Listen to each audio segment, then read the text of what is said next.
নমস্কার, welcome back to awareness for youth with doctor Debayan Sarkar. আজকে একখানা আজকে যেই টপিকটা নিয়ে ডিসকাস করব সেই টপিকটা হয়তো একটুখানি হাটকে হবে। তার কারণ হচ্ছে গিয়ে আমি এখানে কোয়েশ্চেন করব যে সবসময় পজিটিভ অ্যাটিটিউড কি কাজে দেয় লাইফে? ধরে নিন আপনি গাড়ি চালাচ্ছেন, কিন্তু আপনি কি সিট বেল্ট যদি না বাঁধেন তাহলে পরে কি আ সবসময় গাড়ি চালানোটা ঠিক হবে বা কোনো অ্যাক্সিডেন্ট হবে না এই জিনিসটাকে কি ধরে নেওয়া যেতে পারে? ধরে নিন আপনি রাস্তা ক্রস করছেন, তখন কি আপনি রেড লাইট আছে না গ্রিন লাইট আছে, রাস্তার এদিক ওদিকটা কি দেখে রাস্তা ক্রস করবেন? নাকি এমনি ভগবান ভরসে সামনে চলে যাবেন?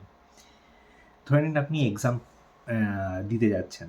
তার জন্য তো আপনাকে প্রিপারেশনটা নিতে হবে নাকি? আপনি তো সবসময় সেখানে থিঙ্ক পজিটিভ করে এগিয়ে যেতে পারেন না।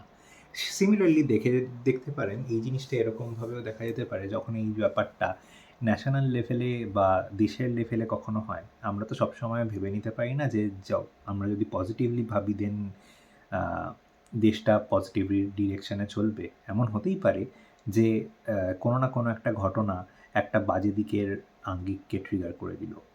এই জিনিসটাকে নিয়ে প্রিপেয়ার্ড থাকার ব্যাপারটা ইজ নট এক্স্যাক্টলি নেগেটিভিটি। এটা হচ্ছে নেগেটিভ প্রিপেয়ার্ডনেস। মানে আপনার হাতের কন্ট্রোলে বা আপনার নিজস্ব কন্ট্রোলে যেই জিনিসপত্রগুলো নেই, সেইটার ব্যাপারে অ্যাওয়্যার থেকে সেটার জন্য মেথডিক্যালি প্রিপেয়ার্ড থাকাকে আমরা বলছি নেগেটিভ প্রিপেয়ার্ডনেস। এটা একটা ভেরি ইম্পর্ট্যান্ট মেন্টাল মডেল যেটা কিনা আমাদের খেয়াল রাখতে হবে ইন আওয়ার লাইফ। এবং এই জিনিসটা নিয়ে আমরা পজিটিভিটি ছড়াচ্ছি বা নেগেটিভিটি ছড়াচ্ছি এই জিনিসটার আর্গুমেন্টে আমরা কখনো যাব না। এই জিনিসটা আরও বিভিন্ন রকম জায়গায় অ্যাপ্লাইড হতে পারে। যেমন ধরে নিন একটা এক্সাম্পল দিচ্ছি। ধরে নিন দেশে আনএমপ্লয়মেন্টের সিচুয়েশন রয়েছে। সেই ক্ষেত্রে আপনি যদি ভাবেন যে দেশ শুধু স্বাবলম্বী হবে বা আত্মনির্ভর হবে বলে আমরা যদি ফরেন টাইজগুলোকে নষ্ট করে ফেলি বা আমরা যদি অন্যান্য দেশের সাথে কোনো রকমভাবে ওয়ার্ক অথবা এডুকেশন ভিসার জন্য যদি কোনো টাই আপ না করি, তাহলে পরে কি দেশ সেইভাবে এগিয়ে যেতে পারবে? এই জিনিসটা একখানা মাথায় রাখার বিষয়। সিমিলারলি ধরে নিন আমরা চাইছি যে হঠাৎ করে অনেকটা প্রমোট করতে যে একটা পার্টিকুলার গভর্নমেন্ট, মানে এটা গভর্নমেন্টের অ্যাঙ্গেল থেকে বলছি যে একটা পার্টিকুলার গভর্নমেন্ট খুব ভালো ইনফ্রাস্ট্রাকচার ডেভেলপমেন্ট করছে। কিন্তু ধরে নিন একখানা টাইম বেঁধে ধরে দেওয়া হয়েছে যে এর মধ্যে সমস্ত রকম প্রজেক্টগুলো শেষ করতে হবে। এবং সেই জিনিসটার জন্য তাড়াহুড়ো করে যেরকমভাবে জিনিসটা তৈরি করা হয়েছে তার জন্য দেখা যাচ্ছে যে ওই স্ট্রিক্ট টাইমলাইনটা ম্যানেজ করার জন্য এনভায়রনমেন্টাল কন্ডিশনস এবং অন্যান্য ঋতুর যে পরিবর্তনের যেই ব্যাপারগুলো থাকে সেই প্রিপেয়ারনেসটা না থাকার জন্য কিছু একটা ভুলচুক রয়ে গেল কনস্ট্রাকশনে এবং তার জন্য সেই ইনফ্রাস্ট্রাকচারগুলো ভেঙে পড়ছে। যেটা কিনা আমরা অনেকটাই ক্ষেত্রে করাপশনই বলুন আর যেরকমভাবেই বলুন বিহারের পুলগুলো ভেঙে যাওয়ার ক্ষেত্রেও অনেক ক্ষেত্রেই দেখেছি। সিমিলারলি এগেন পার্সোনাল লেভেলে চলে আসছি। যদি ধরে নিন একজন হার্টের পেশেন্ট, তার সাথে একটা সরবিট্রেট বলে একখানা মেডিসিন রাখে যদি কিনা কোনো রকমভাবে হার্ট অ্যাটাকের মতন যদি সিমটম দেখা যায় যাতে সে মুখের মধ্যে নিয়ে নিতে পারে।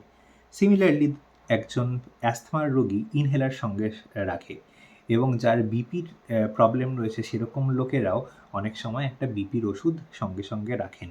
যে জিনিসটা কিনা প্রত্যেক হেলথ অ্যাওয়্যার লোকের জন্য খুবই ইম্পর্ট্যান্ট। এরকম এক্সাম্পল আমরা আমাদের প্রত্যেক দিনের লাইফে দেখতে পারি। আমরা যদি আমাদের মা ঠাকুমাদের দেখি, তারা কিন্তু রান্নাতে কোনো রকম ভুলচুক হলে পরে নুনটা বেশি পড়ে গেলে পরে আলু দিয়ে সেই নুনটাকে শুষে নেওয়ার মতন একখানা পদ্ধতির ব্যাপারে অনেক দিন ধরেই ইউনো অভিজ্ঞ রয়েছেন এবং সেই জিনিসটা দিয়ে ওনারা কত রকম কিছু ম্যানেজ করে দেন।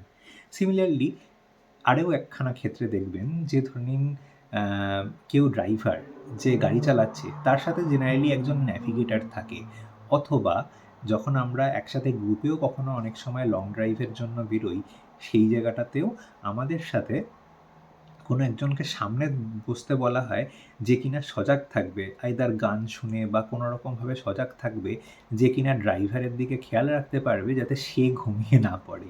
যদি ঘুমিয়ে পড়ে তাহলে পরে তো অ্যাক্সিডেন্ট হয়ে সব কিছুই খারাপ হয়ে গেল।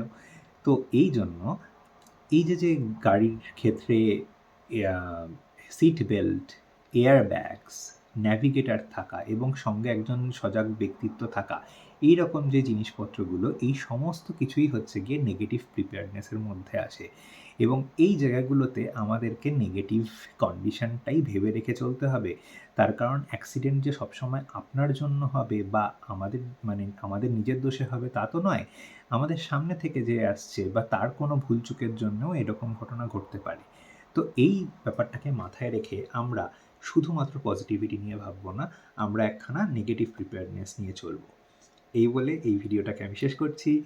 ধন্যবাদ এই মেন্টাল মডেলটা শোনার জন্য এবং আশা করছি ভালো লাগলে পরে লাইক বাটনটা টিপবেন এবং সাবস্ক্রাইব করবেন এবং আরও বন্ধুদের সাথে এই মেন্টাল মডেলের টিপসগুলোকে শেয়ার করুন। Thank you very much. Bye by.